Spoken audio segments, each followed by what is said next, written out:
Welcome to People Matters by Shiluvah. I am your host, Gulani Shilubani, founder and chief solutionist at Shiluvah.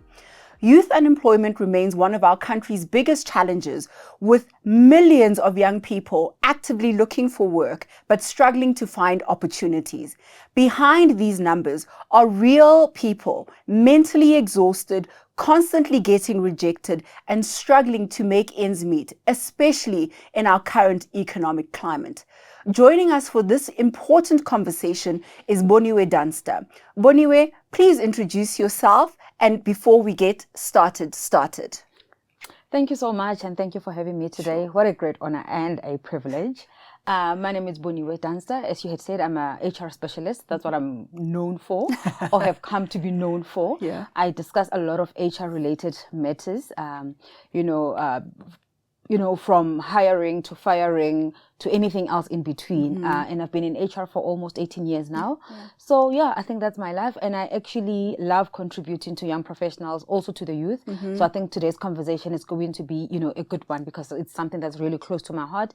And as you said in your opening, right, it's a pandemic in our country to have so many people not in the job market. Yeah.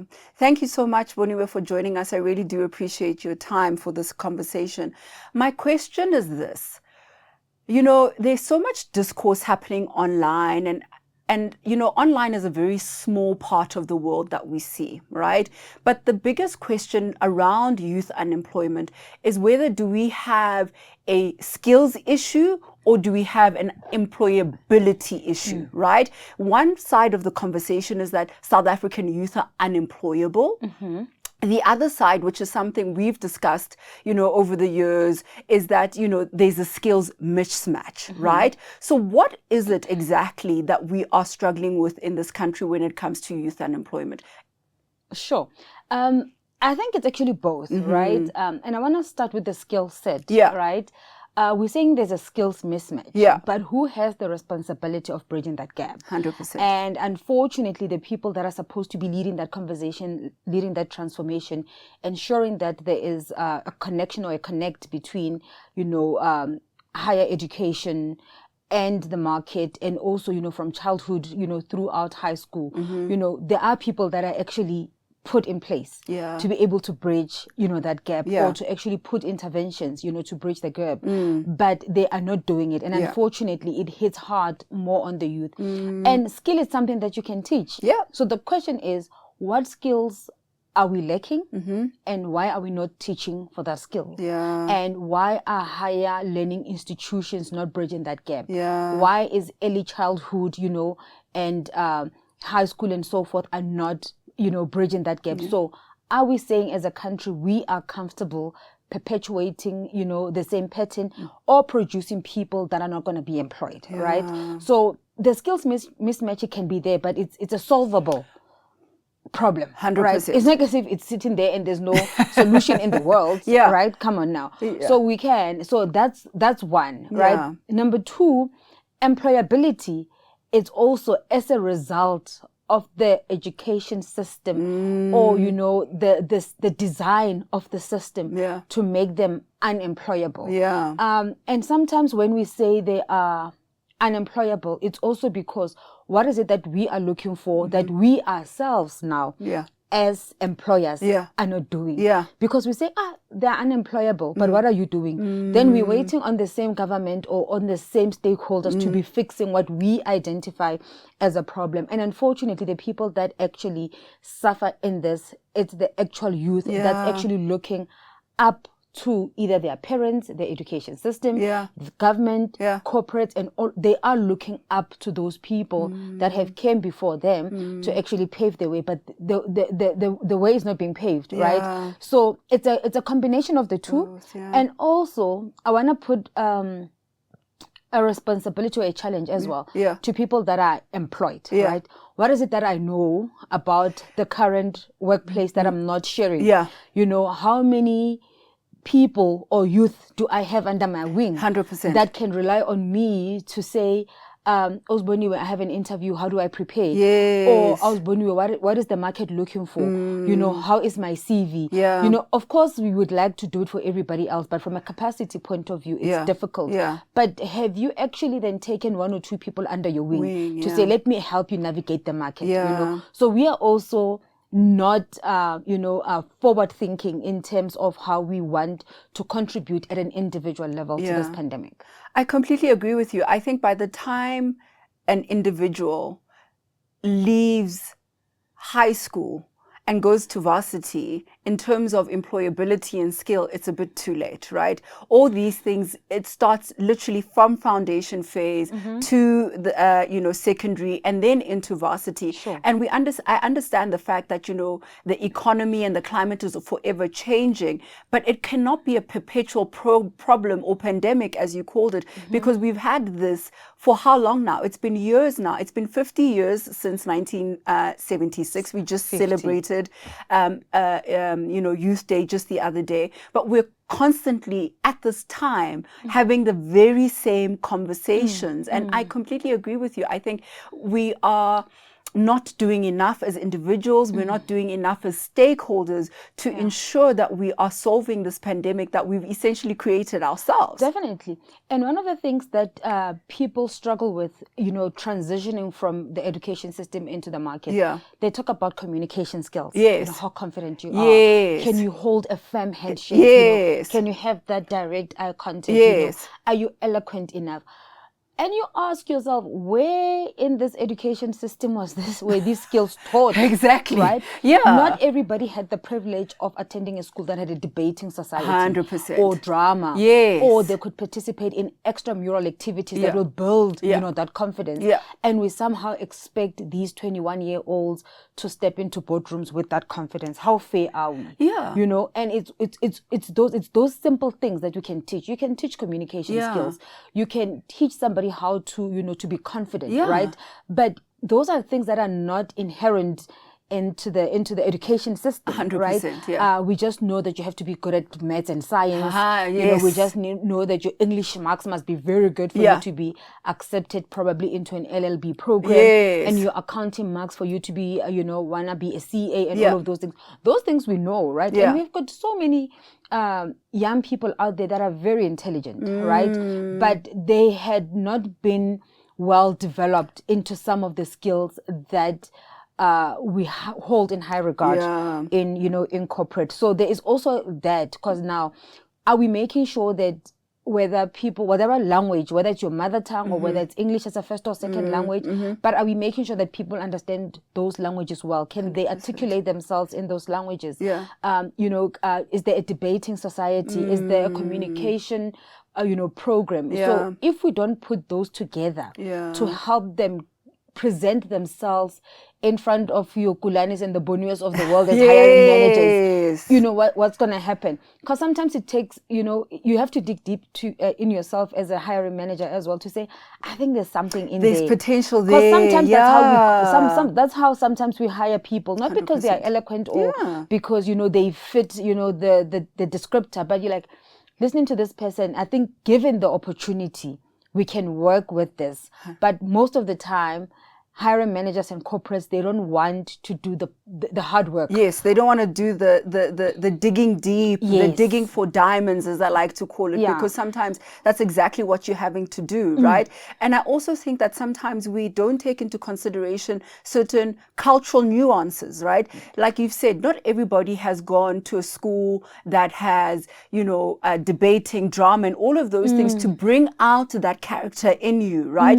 But also there are people in South Africa and in Africa as a continent as a whole, where looking somebody in the eye is considered disrespectful. So what am I going to do if I've been taught my entire life? I'm going to show up at an interview and I'm going to bow my head. Yes. But the hiring managers or the panel are going to see that as, no, this person is not confident. They don't bring anything to the party. But we don't really dig deep to understand that there's certain cultural nuances that we need to take into consideration. What are your thoughts on, conducting interviews in their mother tongue?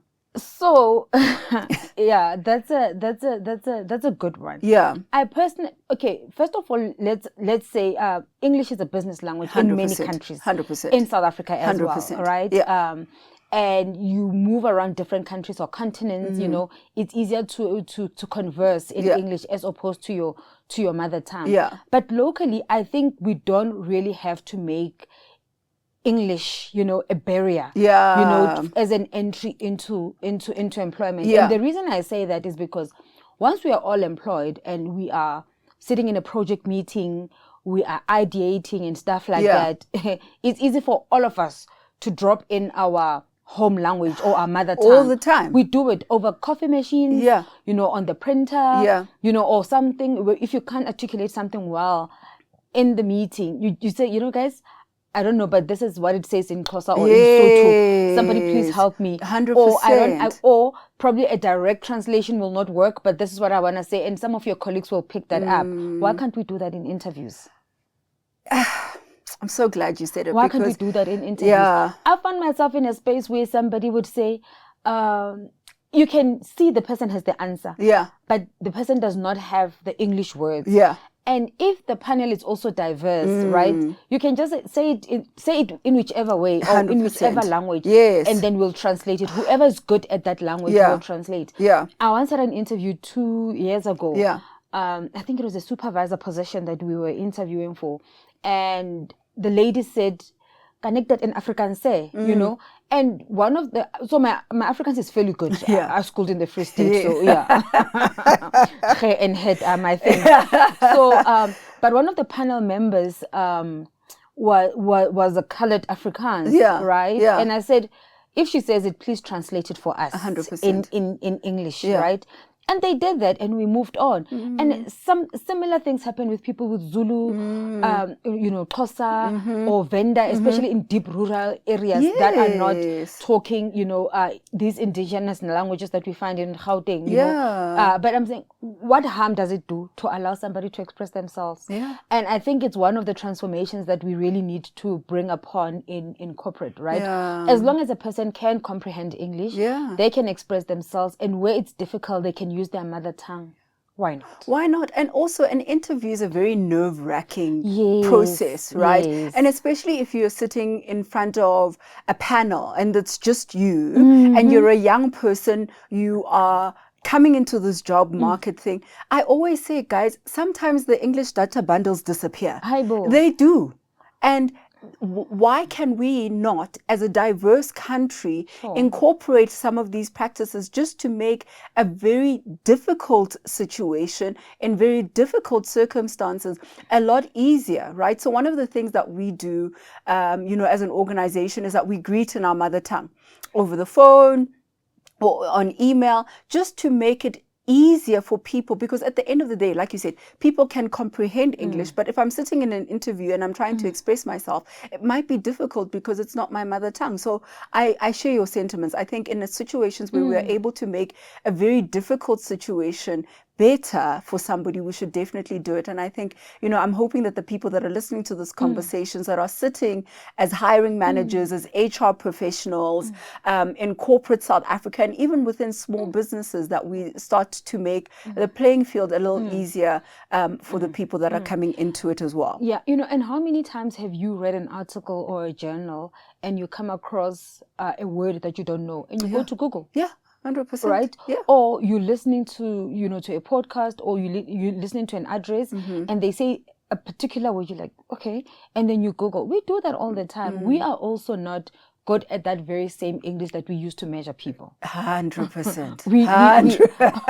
It's called a mother tongue for a reason. For a reason, right? Yes. And now we don't use the Oxford dictionaries of the world because we have, you know, smartphones. So you just go to Google and type the word and look at the meaning, and then life moves on, right? And you learn a new word. So, you know, why can't we do the same? And hence I'm saying, because English is a business language, you know, it's okay and it's understandable. But at that point in time, when you're engaging with somebody to enter into your employment, I don't think there's a harm in making things a little bit easier for them. Because I know interviews are intimidating. And like you said, you're a graduate coming for an interview, then you're sitting with Boni, who is an HR manager, Kulani apparently is head of talent acquisition. So you hear the word manager, you hear talent, you become intimidated 100%. Before you even step into that room. 100%. So sometimes I believe we really need to be considerate, right? Especially because other than that, we're going to be training the same people. Yeah. We're going to be training the same people into the system and closing opportunities and doors for the others. Okay, awesome. Just because of language. I completely agree with you. So if you were sitting with a group of youth, unemployed youth today, and you had to give them your top 3 advices on how they could possibly land a job in this difficult job market, because I think we have jobs in South Africa. I don't think we have a lack of jobs, right? I think we have a lack, again, of the employability issue, the skills issue. What top 3 advice would you give young people today in order to better navigate the work environment for them to be able to get those opportunities that they seek? I think firstly, I would want to tell them that they must not just stop at saying I have a qualification in this particular stream and therefore my opportunities are limited into that particular stream. Yeah. Many times some people make a decision to say I studied marketing, therefore I need a job as a marketer or marketing intern or marketing administrator. They limit themselves in that, right? But you can actually then use your marketing qualification in other areas as well. Yeah. So for you to have went to university or higher learning institution for 3 years or 4 years and obtained a degree in a particular stream, that's just an indication of how committed you are. 100%. If you put your mind to something, you can actually succeed. Yeah. So if you were to get an opportunity or an opportunity was to present itself before you outside of marketing, I think I would say consider it. Yeah. You can do it the same way that you never knew what marketing was before grade 12. And you know what I mean? 100%. So I think be versatile and be open to other opportunities. So don't limit yourself. And I've seen a lot of people limiting themselves because they are so fixated or so married to their stream that they lose opportunities. Yeah. Secondly, don't despair in applying. Like you had said, there are job opportunities out there. And always remember, everybody that's employed was not employed at some point. Yep.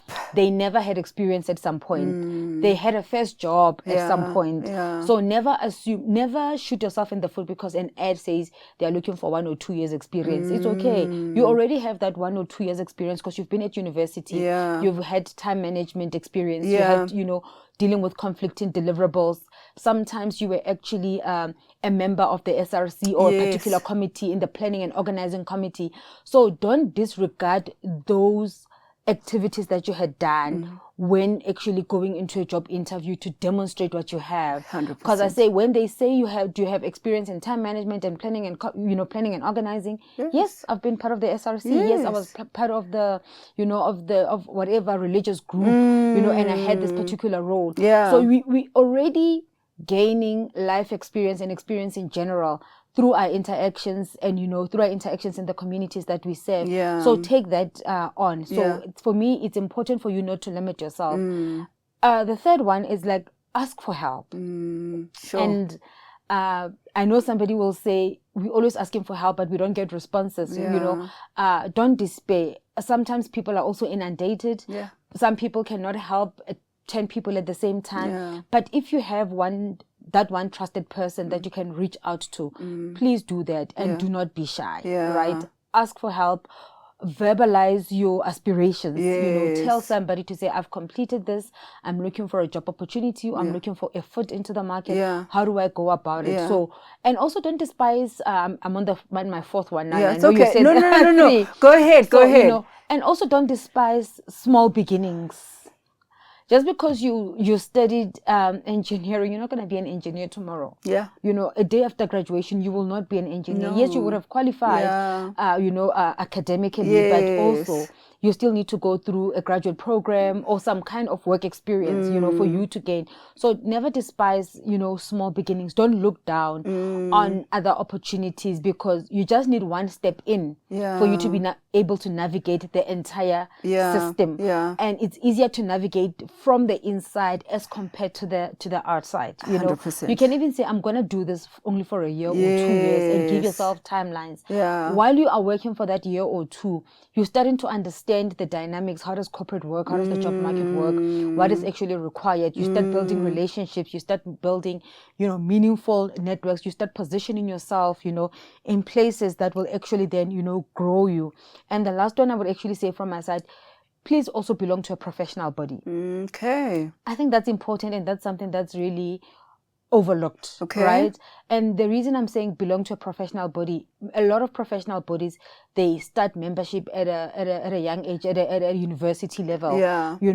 The reason for that is that it also gives you an added advantage in understanding your profession and the space that you are in, even prior to entering that. 100%. You start understanding the language that's used in there. You start understanding the models, the frameworks, even when you are still, a student. So by the time you present yourself to corporate, people will also see the investment that you have made in yourself in terms of continuous development. So never ever say, no, only people that are at a certain level or that are already in corporate would actually then belong into a professional body. Unfortunately, it comes with a membership fee, so not everybody can afford it. But those who have, the means to actually to get into those bodies, they should. And they will actually even get mentors and coaches from that space as well. I would even say, get in touch with a professional body and ask if there are any professionals that would be willing to sponsor a young person to enter the professional body as well. Because, there's so many people that are willing to give back. They just need only to be asked, right? Definitely. Or they need the opportunity to give back, to be presented to them, because it's not always inherent for people to sort of like think of these kinds of things. But I mean, I think of, organizations that we belong to as HR professionals. If the body came to me, IPM, I think it is, said to us, oh guys, we have 50 students, that are coming into the profession and they want to come in. Would you sponsor? I would gladly put my hand up. And what would that do? It would give people an opportunity to do that. So I completely agree with you as well in that particular regard, that I think, number one, understand what you're getting into and take, I know it's very difficult, and we always have these kinds of conversations where people are like, but I don't want to volunteer. I don't want an internship. I want to kibatla mereko. I just want the job so I can actually get a salary and a pay slip. But I think there's something that comes with being part of an internship program,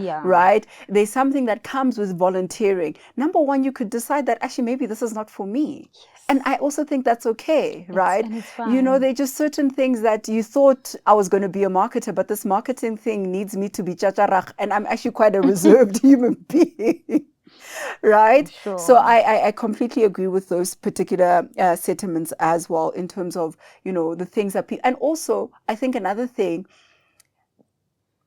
try smaller organizations as well. Yes. Because we are the biggest employers, in the country. Corporates have jobs, but if you want to work as, the head of people for Discovery one day, nudge, nudge, wink, wink, hint to the hint, maybe start your career at Shiluvah, sure. right? You might not know us, but we will, I always say we like to cook our interns and our juniors, so when they leave us, they know that they were cooked properly as well. So I think don't mise. I don't know what the English version of that is. Talking about, English. Don't mise small beginnings, right? Don't mise small beginnings as well. So my thing as well in this particular conversation is that we sit around the office, both in corporates and in smaller organizations, and we're like, yo, Gen Z, matutao, are coming into the workplace, and they are the people, and we're going to have alpha in the workplace soon, because they're also growing up. They're painted as hugely problematic in the workplace because of how they show up in the workplace. Do you think that is a contributing factor that we're seeing in our rates of youth unemployment? Or are we using it as an excuse because obviously generational differences do contribute to how workplaces function? I think it really contributes to high unemployment as well, because hiring managers will often say, I need somebody that's more matured. somebody that has responsibilities, because then they'll be able to stick it out, right? So they must either be paying a house, a car, or have a child to look after, and then I know they will, you know. But if you come and you 23, 25, you have none of those things. If something doesn't sit well with you and you feel that the environment, it's not aligned with who you are, you are going to leave, right? And to be honest, there's really nothing wrong with that, because it also demonstrates, you know, the diversity that we have. And we were at some point young as well, right? And we believe that we were better youth than the current one. And I'm sure people that hired us at that time, as respectful or as, you know, very subtle as we were, I'm sure there were certain challenges that we also posed you know, to them as well. I think for me, we don't want to invest in understanding the different generations, and also understanding, you know, the contribution that they bring into the workplace, right? Because oftentimes people will say, but you're not strong enough for this environment, you know, you need to find something else, you know, that will accommodate your sensitivity. You're not being sensitive. If you're not well, you are not well. If you're struggling with depression, for example, you're struggling with depression, 100%. You're struggling with, you've got a mental health issue, and you have that, and it's okay. You know, it's okay. But we also, as hiring managers or line managers, we also don't want to deal with that, because we believe that we are not here for that, you know. But I think for me, it really contributes to our high youth unemployment, because we always want to work with people that are either resilient or similar to us, which talks about unconscious bias, right? Which is a concept that we also don't really talk about a lot when it comes to unemployment, because people want to employ people that are similar to them, sound like them, look like them, studied at the same universities as them. And if you're coming from a rural university, you're not as good enough as, you know, the ones in the cities and stuff like that. So the generational gaps and the challenges that we have, they really do contribute. And I think as talking as a millennial now, and also for the best generation, thank you very much. Right, with the baby boomers and, you know, Generation X and all of those things, I think we really need to understand other people that are different from us, you know. And I believe we also need to understand that our responsibilities as hiring managers, or line managers rather, goes beyond, you know, the KPIs or what's contained in the scorecard. You have a responsibility to grow and develop people. Yes, you do. You have an opportunity to create opportunities for, you know, for people to learn from you. You have a responsibility to impart, you know, the IP, or, you know, the knowledge, you know. So it cannot just be sitting with you, and it cannot only be sitting with people that are similar, you know, to you as well. And I think everybody needs to make efforts anyway. Even, you know, the Gen Zs, they also need to make efforts to understand how these people operate, how these people, you know, think. And because they actually stay with those people, their parents are already that old generation, so they also should actually come with a bit of understanding, you know what I mean? So I just don't want to make it one dimensional to say, you know, managers that are baby boomers, you know, or Generation X must be the ones that are understanding. I think as young ones as well, we need to also make an effort to understand those who came before us, or those who are before us. And also look, yes, I might be, you know, vocal about what I want, what I don't want, you know, I might be savvy when it comes to, you know, the use of technology. But those people, they have the institutional knowledge and the experience that you don't have. And you need to actually advance in your career as well, right? You know? So it's a give and take. I think that's what you're saying. Yes, it is. And even those, you know, older line managers, they also can, you know, learn from the young ones in terms of, you know, technology, in terms of prioritizing your mental health, in terms of choosing organizations that are in line with your own values and that are, you know, contributing meaningfully, you know, to society as well. We cannot expect success if we are one-dimensional and if we are all the same. Who challenges who, and who actually brings a different side of the coin to the fore. So, So you touched on unconscious bias, which I think is a big contributor, and especially in the recruiting, talent management, talent acquisition side of things when it comes to the workplace, right? We have it, you know, as hiring managers, as talent acquisition people, as HR people.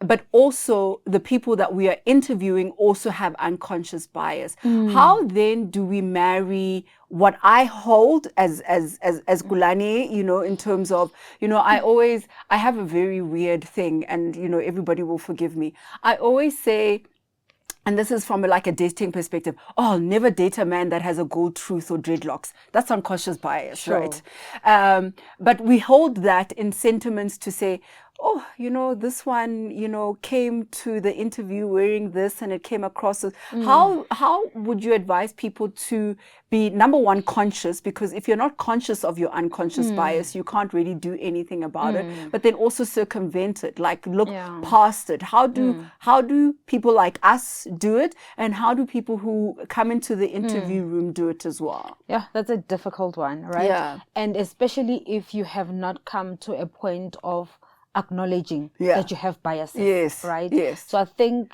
you know, when you go to your AA meetings, not that I'm a, right?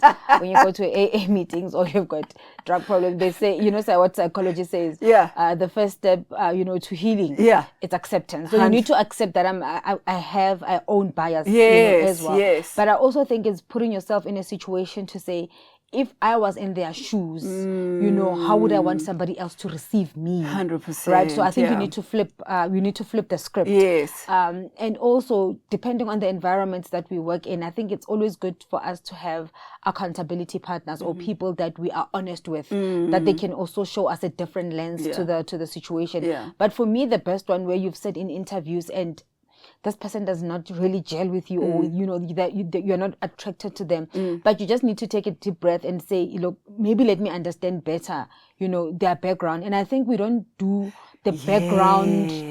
We don't do, but by background checks we don't mean academics, your MIEs, your LexisNexis. But when we're having those interviews, we are also not ensuring that we do the background conversations, where you're coming from, you know, your upbringing. We know it will take a lot of time to incorporate that, but you need to find a way of unleashing who the person is. 100%. And oftentimes we get the question of, tell us about yourself. And we always coach to people to say it needs to be focused on your professional journey, because that's why you are there for. And I often say to some people, ask, you know, can I also share about my personal background? And I think the omission of us not wanting people to tell us about their background and their lives makes it difficult for us to break those biases as well, 100%. Because we're not creating that space, because also there's this notion to say, I'm here for work, I'm not here for friends, I'm not here for people to know my life, and therefore, and unfortunately that's background that we need. So you need to ask yourself, if I was them, how would I prefer to be received or perceived, 100%. Right? And if you pick up something that you are unsure of, I think you can ask as an interviewer to say, but you say this, so tell me a little bit about your upbringing. Where do you come from? Which area or which village? You know, and your schooling. You know, what influenced you to go to University of Venda? You know, versus you going to UP, and all of those things, so that you can understand, you know, the background. So I think we need to be intentional about understanding people for who they are, and not necessarily only what they are bringing into the organization. And I think when we make that distinction and separate the two, that's where the biases actually, you know, perpetuate. And I think as the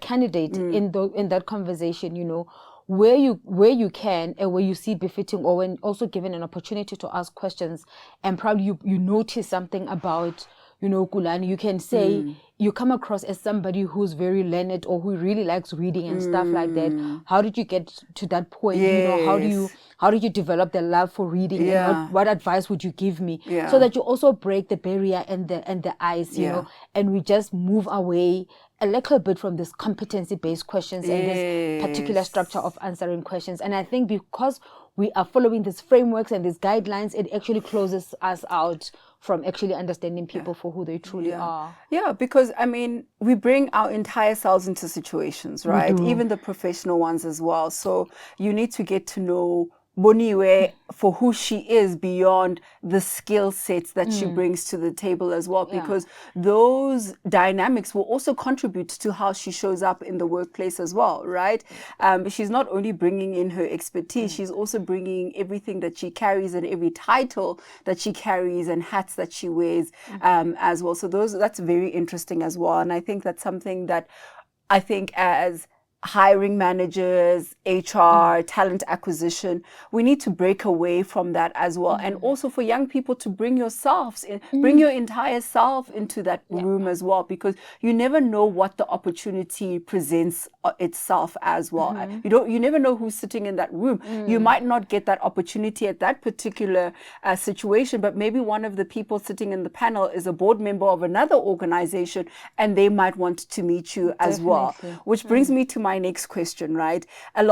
Because we have the high rates of unemployment, and particularly with our youth, we have a lot of people that are very despondent, like, oh, I'm not even going to look for work. Like, if you're not connected, if you don't know, they always say, oh, mereko ukrea hautsi babatu, you get work when you know people. How, number one, how true is that? And also, how do we circumvent that, right? Because I think there's a lot of youth that are sitting at home, qualified, not only qualified, but ready to learn, ready to contribute, that are sitting there because they have become despondent because they believe that in the South African job market, you're not going to get a job unless your auntie knows somebody, or, back in the day, Maluma used to say, Klisa CV. Yes. Yeah. Right. And I think you and me both know that is not the truth. Yeah. And I say it's not the truth because we work in HR. We interview people Yeah, every day. yeah. You can't tell me that all the 200 people that you've placed, it's people that you know. It can't be. Can't be. Right? And of course, we have seen it somewhere else that, it has transpired where we've heard or we've seen in different commissions and all of those things. But it's really not entirely true that you always need to know someone. The only way for you to keep active in the employment market is to put your best foot forward and continue to apply. Yeah. I can advise that you don't have to apply every day because it's emotionally exhausting. Draining, and you need to take care of your mental health. Yeah. But you can decide that every Tuesday and Thursday, I'm dedicating 2 hours of my day to applying. And that's about it, right? Or every second week or every third week, whatever. Just put yourself out there, because if you don't put yourself out there, you vanish into the system. Your CV vanishes, your name vanishes, and therefore you will never be able to get employment. So it's not entirely true. People do apply and people do get jobs, right? And I don't want to rely solely on your ATSs or the systems that we use. But every time we interview people, let's say we have a shortlist, we've shortlisted 5 candidates. Chances of you knowing those 5 people are next to 0. How many times have I shared an opportunity with you and we then both don't know someone in that regard? When I'm interviewing, a client of mine needs a marketing consultant. Exactly. I'm thinking, I can't think of exactly. So it's not entirely true. Yes, it does happen. Let me take it a step back, right? Networks are important. Very. Relationships are important when you are looking for jobs. And for you to have a network or to have a circle of people, you build that circle. It doesn't come out of nowhere. And when you show up for yourself, when you're showing up in these, engagements or probably, functions, and you actually meet 1 or 2 people that you are interested in learning from, and you build that relationship, you nurture the relationship, you keep in contact, you give into it and they give back. That's how you go about, building a relationship or building networks, right? So building networks doesn't mean you have to attend each and every network or event that you're invited to and you deem that as networking. It's not networking. That's just showing up for the vibes, right? But the true network is going to a place and being intentional about engaging 1 or 2 people and then see if you can build a relationship going forward. And it's not about what can I get from that relationship. It's also what can I give into that relationships. Growing up, you used to attend these things, and they will to say, we've got this particular up and coming event, and you're saying, can I attend it or can I volunteer? Right? And then people see how proactive you are. Before you know it, they've invited you to 3-4 other events where you are volunteering. Yes. And then when an opportunity comes for an intern or a graduate program, somebody says, but I've met Boniwe, can you consider Boniwe? You know what I mean? So the truth is, Boniwe knew those people, but also Boniwe also invested in that particular relationship and showed up for themselves. So if you're not applying, you're also not showing up for yourself as well. So I think we need to be careful of the narratives that we hear out there, and we take them and own them and make them ours. Yes. Right. Also, social media is not a real place, guys. Yes. Right? Because this is where a lot of these conversations are happening, right? Definitely. It's really not a real place. Yes. So it's important to own your journey on your own. And as the youth say, stick to your lane and walk your own journey. Right? Yeah. And that's what needs to happen. So I think we need to be careful. And they say for other people to get jobs, you must have connections. You're not other people. You are an individual. You have your own path. You have your own career. You have your own powers and support structures. And whatever that you believe in that will get you to the next. 100%. The next journey that you're supposed to take. So let's never take people's stories and narratives and own them as ours. And we are even unable to justify those narratives. So do you need to know people? I say you need to build networks that will be beneficial to your growth. You need to identify people that will grow you and that you will grow with them. And those people are the people that you will know that will actually help you find a job. I think we need to contextualize this thing, right? Yes, we can't deny that there has been instances where people have gotten jobs where they're not qualified for because somebody knew somebody in whatever department and then they don't deliver. It is what it is, but that cannot be a true story for everybody. So I think we need to demystify that, you know, and networks and connections. Maybe we need to use the word networks and relationships rather than connections, because I think the word connections then has a very bad connotation, or has developed a bad connotation, you know, around it. But anyway, there's a saying in Zulu, if I'm going to say it correctly, it's umntu ngumntu ngabantu. You know what I mean? So we are not made to make this life journey on our own. Right? We have in our different careers at different levels where we have reached out to people to say, you know what? I call you all the time. You know, I've reached a point in my career where I need to pivot or I need to transition out, or I think I've reached the ceiling. If you know of any opportunities, keep me on top of mind, right? There's that. And then people actually say, I know of this person that is actually in the market. If anybody has an opportunity, please consider. Those are networks. 100%. Those are relationships. 100%. You know, you want to call them connections, it's okay. But it's not a connection whereby you wouldn't have worked hard and showed up for yourself. You know, already when they see you, like, okay, this person has experience, has the qualification, you know, is a continuous learner. Therefore, I think we can actually deal with this particular person. So I think we just need to contextualize the whole thing. And I would really discourage the youth to believing that they need connections. We hire people every day, Kulani. Half of the time we don't know people that are sitting in front of us. 100%. 100%. And I think, you know, another conversation that we need to demystify is this notion that South Africans are lazy, right? Definitely. Because I always say, you know, I'm privileged enough that I wake up at 5 o'clock in the morning, not to have to get ready for work, but to go move my body, right? And when I leave where I live to go run or go to the gym, there are other motorists heading to work, and there are people that I see on the road who are coming out of buses to. That's another thing that we need to demystify. That, you know, I don't like this rhetoric where people are saying, oh, but you know, South Africans are lazy. South Africans don't want to do 1, 2, 3, 4, 5. Guys, South Africans are some of the most hardworking individuals that I know, and I don't want us to leave this conversation, especially when it comes to South African youth, right? Yes, are there the outliers? Yes, there's going to be the people that are going to piss you off. Yes, there's a part of the, you know, youth that are lazy, but it's such a small percentage of it as well. And I want to hear your thoughts on it, because it's such a topical thing, and especially right now with everything that's happening in the country. People are saying that, it's better to, hire foreign nationals, they work harder, etc., etc., etc. And they work harder because they're not in their home country.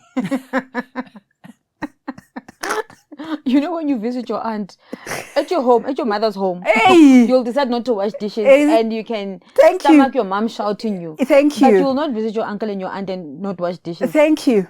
So it's the same concept, right? I love that. It's the such same concept. Yes. You are not in your comfort zone, so you need to prove yourself. Right? Yes. And South Africans are not lazy. Let me give you one typical example that shows you that South Africans are not lazy. Yeah. Was it 3-4 years ago when the premier of Gauteng had that program of Nasi Span? Yeah. Did we see the numbers? Guys.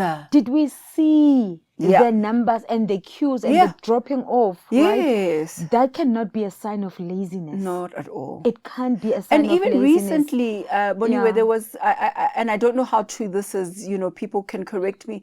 There was a post for Roko Mamas where they were looking for waitresses. Oh, yes, I saw that. And there were just like queues of young people just looking for opportunities. South Africans are not lazy. South Africans are looking for opportunities. Yeah.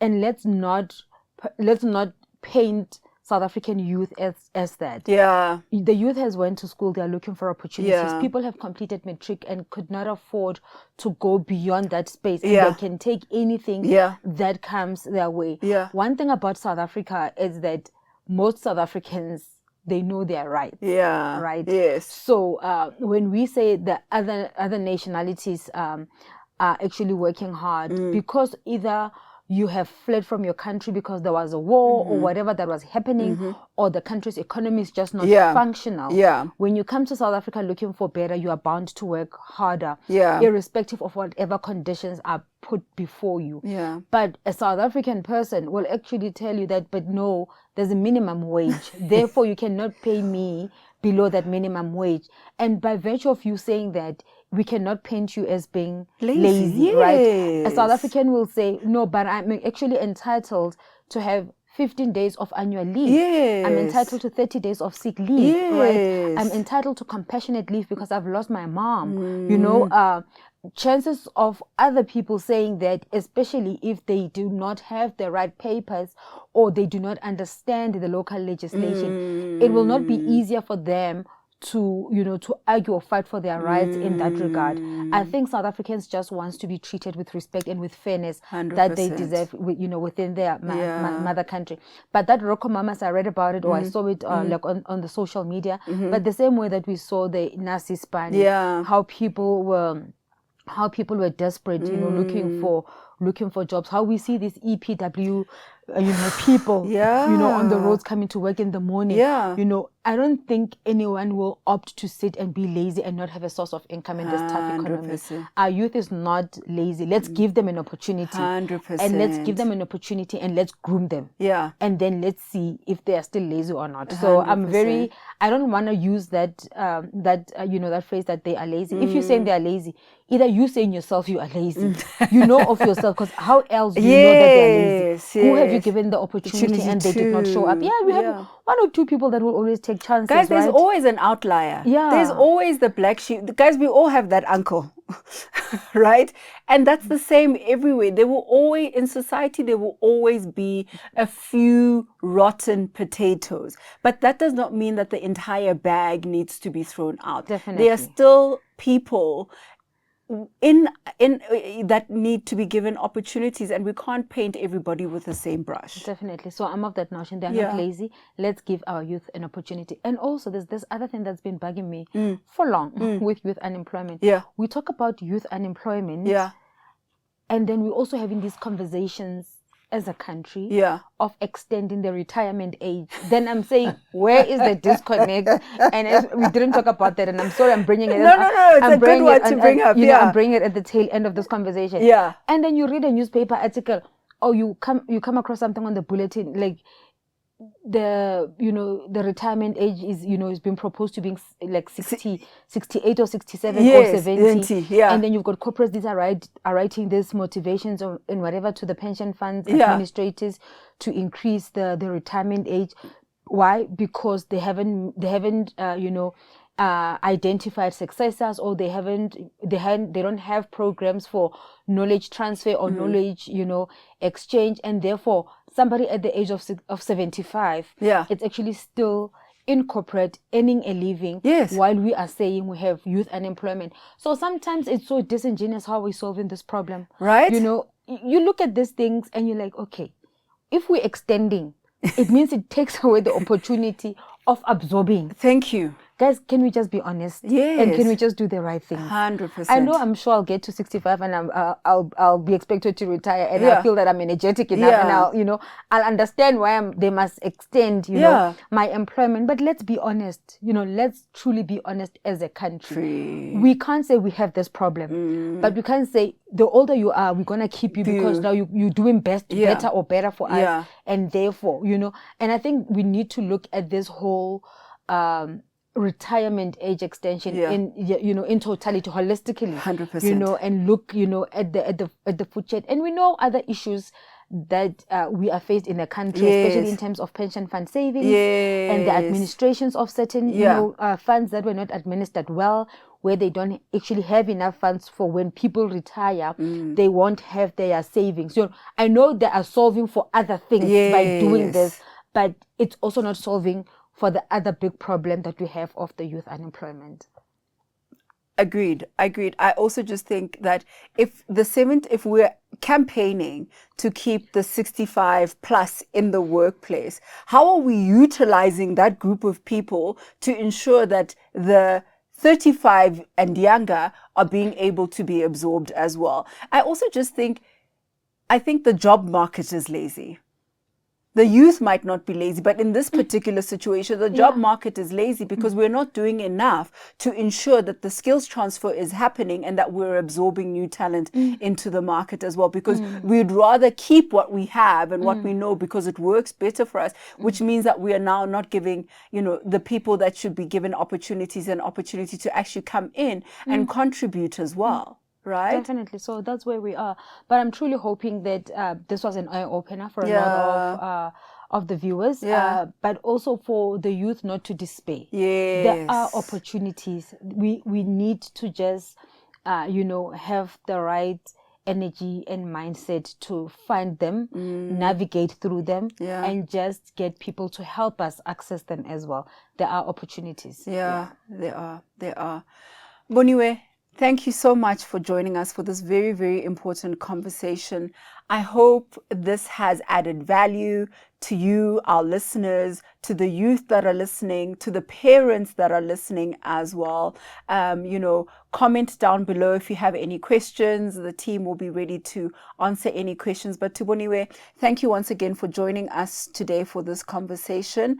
I hope that people have enjoyed it and that they have learned a lot from it. If people want to maybe get hold of you in terms of, maybe some career coaching, etc., how do they do that? They can get hold of me on social media. I go by Boniwe Danster on all platforms. I think on X it's Danster_Boniwe, but LinkedIn, TikTok, Facebook, I all go by Boniwe Danster. Alrighty, thank you so much. Thank you. Youth, do not despair. The opportunities are there. Just build the circles, build the resilience, and ensure that you are doing all that you can to put your best foot forward. And from us at Shiluvah with People Matters, thank you for joining us in this conversation, and see you soon.